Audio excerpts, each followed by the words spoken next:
Obrigado, Carol. E a gente volta a falar agora sobre a guerra na Ucrânia. O conflito segue provocando mortes, destruição e intensa reação do Ocidente à invasão russa.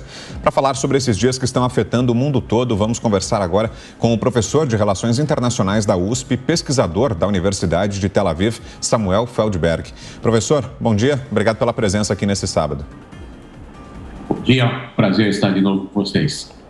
Professor, diante da situação de momento, das novas informações que vão chegando, há relatos de uma aproximação das tropas da Rússia da capital Kiev, de um cerco a Kiev nesse momento por parte dos russos, mas por outro lado o governo ucraniano reage dizendo que ainda há resistência, que é possível vencer. O presidente ucraniano Volodymyr Zelensky disse que chegou-se a um ponto de virada estratégico da Ucrânia nesse conflito. Diante de todas essas informações que chegam, professor, qual o panorama que o senhor vislumbra? É claro que é difícil prever o que vai acontecer, mas o que o senhor imagina como um possível próximo passo desse conflito e qual é, de fato, a situação de momento? É verdade, muito difícil prever. Nós, especialistas, nas últimas 2 semanas já erramos em uma infinidade de previsões e, portanto, acho que um pouco de cautela é bastante recomendável nesse momento, porque ninguém pode avaliar quais são as intenções do presidente Putin depois dessas 2 semanas, quando as forças russas estavam sendo concentradas na fronteira da Ucrânia.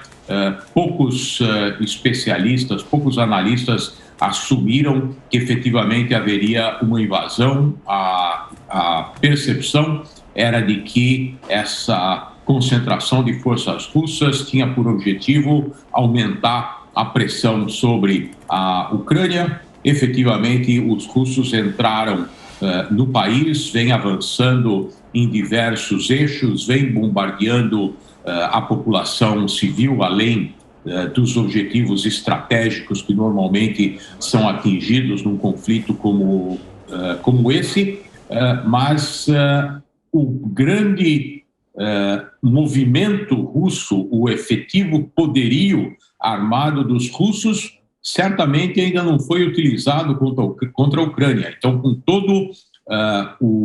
com toda a dor causada pelas mortes de civis e esse enorme número de refugiados gerado pela guerra, nós temos que reconhecer que os russos ainda não utilizaram o seu potencial. Não houve bombardeio efetivo de grandes centros populacionais russos, nem bombardeios que pudessem aniquilar uma parte importante das forças armadas ucranianas.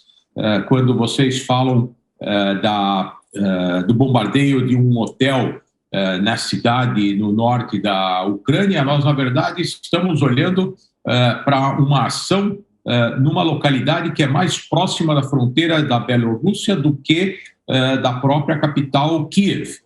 Então, acho que temos que levar em conta a proporcionalidade e o fato de que ainda há muito que os russos podem fazer se efetivamente decidirem conquistar o país, o que agora está em discussão. Qual é o objetivo de Putin e se a pressão que ele vem realizando contra a Ucrânia em face das sanções do Ocidente, das reações do Ocidente, pode eventualmente levar a um avanço nas negociações e a uma cessão da Ucrânia em relação às demandas que a Rússia vem fazendo. Agora, professor, a gente tem batido muito na tecla também, além dessa guerra armada, ideológica, política, tem a guerra de informações, né? E parece-me, e a gente tem acompanhado isso com bastante intensidade ao longo dessa semana, a sensação que nós temos é que os bombardeios, os ataques em regiões próximas de áreas com concentração de civis, áreas residenciais, tivemos a maternidade em Mariupol também bombardeada pelo menos próximo dela, e ela acabou sendo afetada também na última quarta-feira. Tivemos 2 hospitais nesta semana, se não me engano, na quinta-feira. Ontem tivemos um hospital psiquiátrico também atingido em Zitomir. Então, a sensação que se dá, pelas informações que estão chegando até nós aqui no Brasil, é que talvez esteja havendo uma intensificação desses ataques próximos de concentrações de civis, de residências, de cidades, de população. E a gente trouxe um número também nessa edição do Jornal da Manhã, que repercutimos ontem também ao longo da nossa programação, que autoridades políticas ucranianas, especialmente lá de Mariupol, disseram que 1.600 civis morreram nesses ataques e que esse número seria maior, inclusive, do que o número de soldados ucranianos mortos em combate. De um lado, a gente tem o presidente Volodymyr Zelensky, o presidente ucraniano, acusando Putin de genocídio. De outro lado, a gente tem o governo russo dizendo que são muitas vezes ataques forjados pelos ucranianos na tentativa de culpar os russos. É difícil tomar partido nesse caso ou tem uma narrativa estabelecida que tem mais força e que deve ser seguida? Eu acho que não é uma questão de tomar partido. Obviamente, os ucranianos são a parte mais afetada. A Ucrânia é um país que foi invadido por um vizinho que tem uma capacidade militar infinitamente superior à da Ucrânia, mas é verdade também que há uma guerra na mídia, a verdade é sempre a primeira vítima de um conflito como esse, e as novas possibilidades disponibilizadas pela internet, pelo acesso aos telefones celulares que estão praticamente em todos os lugares, muda a capacidade de se obter uma narrativa hegemônica. E assim, da mesma forma como os russos podem alegar que os ucranianos eventualmente colocam tropas em áreas civis, utilizando os civis como escudos humanos, os ucranianos têm alegado que os russos têm atacado alvos civis com o objetivo de aumentar a pressão sobre a população para que desista do seu esforço de defesa. Então, é muito difícil, de longe, avaliar essas alegações. Eu falo a vocês de Israel, que, por um lado, está muito mais perto geograficamente desse conflito, por outro lado, há uma enorme população de imigrantes russos e ucranianos aqui em Israel que estão em contato direto com os seus parentes, os seus amigos, tanto na Rússia quanto na Ucrânia, e aqui nós então recebemos uma visão muito mais completa do que está acontecendo no dia a dia e, efetivamente, com toda a tragédia que nós vemos nessas imagens que vocês estão transmitindo, eu volto a lembrar, proporcionalmente, é ainda relativamente de baixo nível de violência comparado com aquilo que os russos eventualmente poderiam ter feito num conflito como esse. Para dar um parâmetro para vocês, nós estamos falando de alguns milhares de mortos nesse conflito, quando no Brasil nós temos 50 mil assassinatos por ano. Então, o número de assassinatos no Brasil por mês é provavelmente equivalente ao número de mortos nesse conflito na Ucrânia até agora. Então, mais uma vez, não estou diminuindo a importância nem a dor relacionada à morte de civis nesse conflito, mas se queremos analisar o potencial que ainda pode aparecer num conflito como esse e o que já aconteceu nessas últimas 2 semanas em relação à capacidade que os russos teriam de infligir vítimas civis na Ucrânia, é relativamente ainda muito baixo. Professor, mais uma pergunta agora do Paulo Pousonoff. Bom dia, professor. Bem, eu estava aqui pensando, né, ouvindo o senhor falar, pensando sobre essas sanções econômicas, principalmente essas sanções econômicas que eu digo que são sanções no varejo, né, essas empresas saindo da Rússia, que era um esforço aí de relações públicas, e estava pensando também nessas notícias recentes do avanço das tropas russas em direção a Kiev, aí uma possível, infelizmente, tomada de Kiev. Estava relacionando uma coisa com a outra, e eu gostaria de perguntar para o senhor não acredita que o Ocidente, essas sanções também, e as últimas, as declarações recentes, até do presidente Joe Biden, que diz que a ocupação da Ucrânia nunca será uma vitória de Putin, é o Ocidente se preparando justamente para conviver com uma Ucrânia ocupada e com o surgimento ali de um bloco, né, muito poderoso, formado, um eixo formado por um eixo Moscou-Pequim? Eu não acredito que vá se formar um eixo Moscou-Pequim. Obviamente, os chineses são muito prudentes e vêm administrando muito bem o seu envolvimento nesse conflito e vão ser os grandes beneficiários desse conflito, porque, por um lado, vão continuar a se beneficiar dos recursos russos, que eles vão ser provavelmente o único destino possível num ambiente de sanções tão disseminado. Por outro lado, a Rússia vai ser o destino de uma boa parte das exportações alternativas da China nesse contexto. Por outro lado, é importante também entender que esse regime de sanções, ele tem dois lados. Ele não é um processo que atinge somente a Rússia.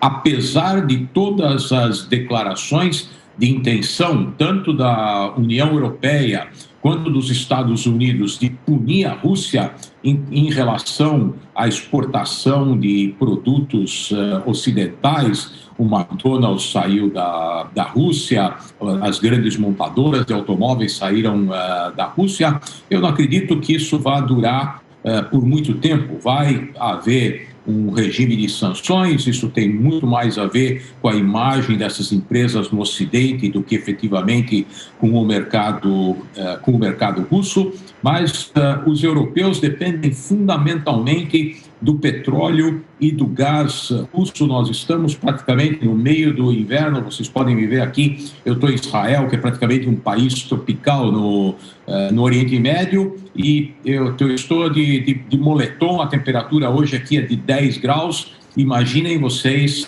na Rússia qual é a temperatura, e na Europa ocidental, que depende do petróleo e do gás da Rússia. E assim como os Estados Unidos anunciaram que vão deixar de importar petróleo russo, o presidente Biden não informou aos seus eleitores que a importação de petróleo russo nos Estados Unidos é em torno de 3% do petróleo que os Estados Unidos importam, na verdade, sem precisar importar, porque os Estados Unidos são autossuficientes em petróleo. Eles, na verdade, fazem uma troca de um tipo de petróleo por outro. Os europeus, por outro lado, dependem fundamentalmente não só do gás europeu para aquecer os seus lares, para alimentar a sua indústria, do petróleo que alimenta tanto a produção de combustíveis quanto a indústria petroquímica na Europa,